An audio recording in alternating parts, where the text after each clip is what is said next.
టెన్షన్లో ఉన్నారు.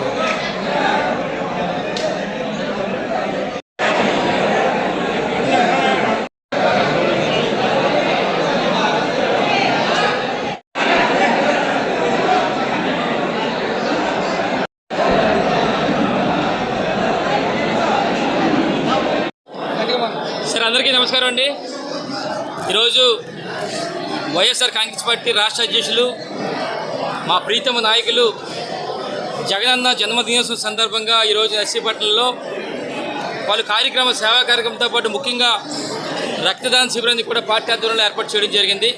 మరి ఇందులో ముందుగా నేను రక్తదానం ఇవ్వడంతో పాటు నాతో పాటు నా చిన్న కుమారుడు విజయ్ అవినేష్ కూడా మరి రక్తదానంతో స్టార్ట్ చేయడం జరిగింది. అయితే మీ అందరికీ తెలిసి ఈరోజు పరిస్థితులు ఎలా ఉన్నాయంటే హాస్పిటల్కి వెళ్ళిన కొంతమందిలోని రక్తం అవసరం సందర్భంగా ఎంతోమందికి రక్తం దొరకలేని పరిస్థితి, రక్తం కొనలేని పరిస్థితి.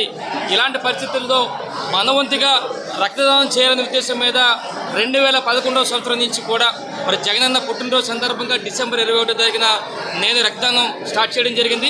మరి ఆ రోజు నుంచి కూడా ఈ రోజు వరకు 14 సంవత్సరాల పాటు మొదటగా నేను ఇస్తూ నాతో పాటు మా పార్టీ నాయకులు, కార్యకర్తలు, అలాగే స్టూడెంట్స్ అందరూ కూడా ఈ 14 సంవత్సరాల పాటు కూడా నేను రక్తదానం చేయడం జరుగుతుంది. అంటే ఈ విధంగా ఎంతో కొంత మరి జగనన్న మరి జన్మదిన సందర్భంగా కొంతమందికి మరి ఉపకారం మరి చేయాలనే ఉద్దేశం మీద, కొంతమంది ఆదుకోవాలనే ఉద్దేశం మీద మరి ఈ కార్యక్రమం చేసాం. రేపు రాబోయే రోజుల్లో కూడా మరింతగా జగనన్న జన్మదిన సందర్భంగా మరిన్నో ఒక సేవా కార్యక్రమం చేస్తానని చెప్పి మీ ద్వారా తెలియపరుస్తాను. జై జగన్. నమస్కారం.